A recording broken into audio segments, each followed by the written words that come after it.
Muchísima información, obviamente muchísima información en nuestro país, pero déjenme comenzar hoy con esto que tiene que ver con la toma de posesión de Donald Trump el próximo 20 de enero y algunas de las medidas que se espera tome de manera inmediata, una vez que ya asuma el control del gobierno estadounidense o del poder ejecutivo en el gobierno estadounidense, pero con mayorías, además hay que decirlo, en el Congreso, que le permitirán pues desplegar una agenda legislativa muy agresiva, con un conocimiento mucho más profundo del alcance del poder presidencial y del control del Congreso de lo que tuvo en su primer término, allá en 2016. Por cierto, al inicio del programa dije que se cumplían 5 años de lo del 6 de enero, son 4. La elección sí fue en 2020, pero la toma del Congreso fue en enero de 2021, así que 4 años.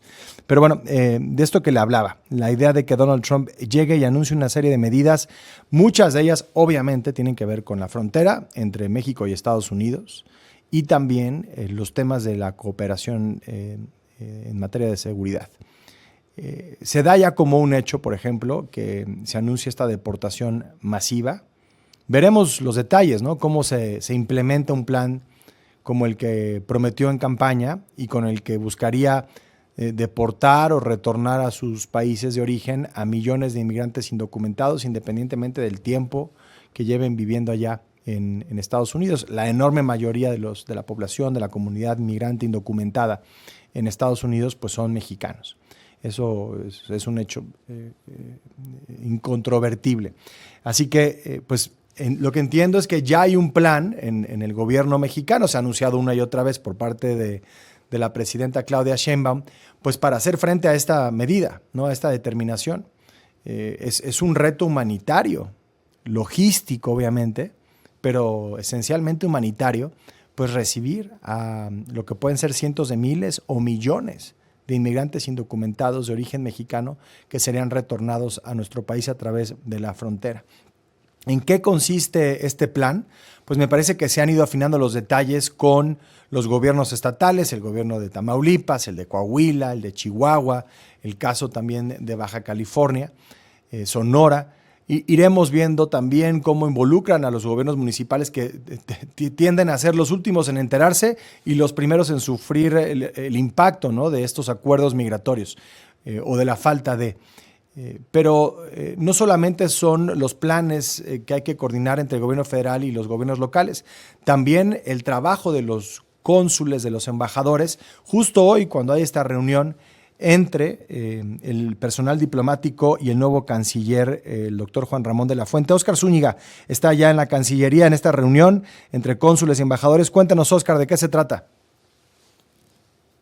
Se cortó la llamada. Bueno, pues no estamos empezando el año con buena suerte en las comunicaciones, pero vamos a tratar de restablecerla. Y en lo que hacemos eso, hablemos de este documento que circuló en el Senado sobre las implicaciones que tendría la designación, que esta es otra dimensión de lo que se está decidiendo allá en Estados Unidos. Me parece mucho más, no quiero decir delicada, pero incendiaria, la posibilidad de que sean designados como grupos terroristas los cárteles mexicanos. Andrea Meraz, cuéntanos de este documento, ¿de qué se trata? ¿Ya se estableció, se confirmó que es efectivamente un documento oficial de Morena?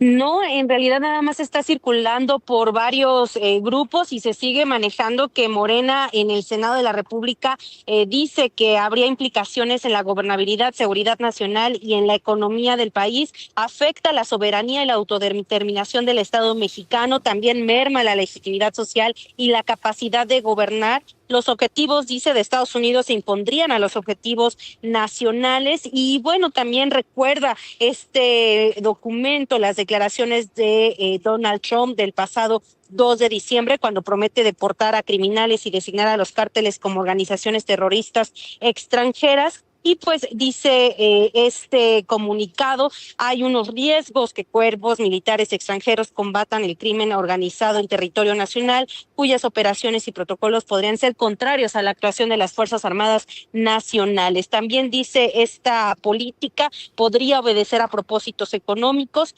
porque con las amenazas a la soberanía nacional, Donald Trump estaría tratando de obtener una ventaja desleal en estas renegociaciones posibles al Tratado de Libre Comercio. Esta declaratoria, bueno, también implica, además de lo político, lo económico. Es el reporte, Enrique. Y se supone que el comunicado vendría de la oficina del coordinador de los senadores de Morena, de Adán Augusto López.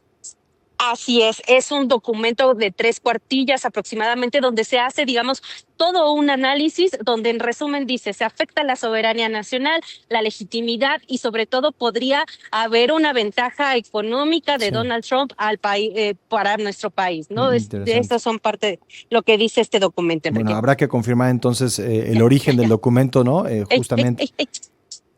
Exactamente, estaríamos pendientes de esa información. Bueno, Andrea, muchísimas gracias, muy buenas tardes.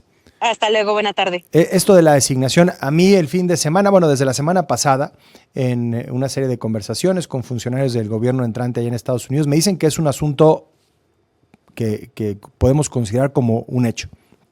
O sea, me dicen que el tema de las deportaciones, en la lógica de las promesas hechas, promesas cumplidas, que se ha vuelto el eslogan de transición de Trump, me dicen que es un hecho que van a ocurrir, como también es un hecho que se va a designar a los cárteles de la droga en México como organizaciones terroristas. Me dicen, eso va y lo está avanzando el Consejo de Seguridad Nacional y lo está avanzando la Casa Blanca y lo está avanzando el Departamento de Estado. O sea, Marco Rubio, Matt Waltz, el caso de Donald Trump, por supuesto, como titular del Ejecutivo.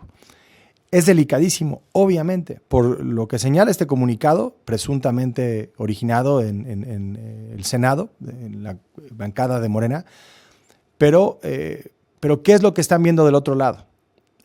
Me dicen que no se trata verdaderamente de un esfuerzo por aprobar operaciones de fuerzas especiales en territorio mexicano, que eso no se está contemplando, al menos en el corto plazo, como una posibilidad. Obviamente creo que entienden la sensibilidad, lo delicadísimo de una determinación así, de esa naturaleza.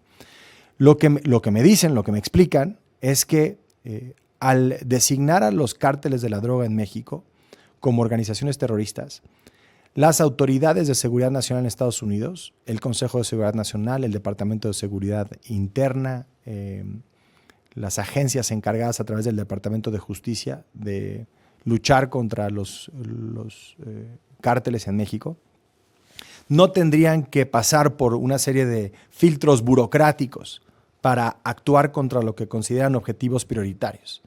¿Qué significa eso?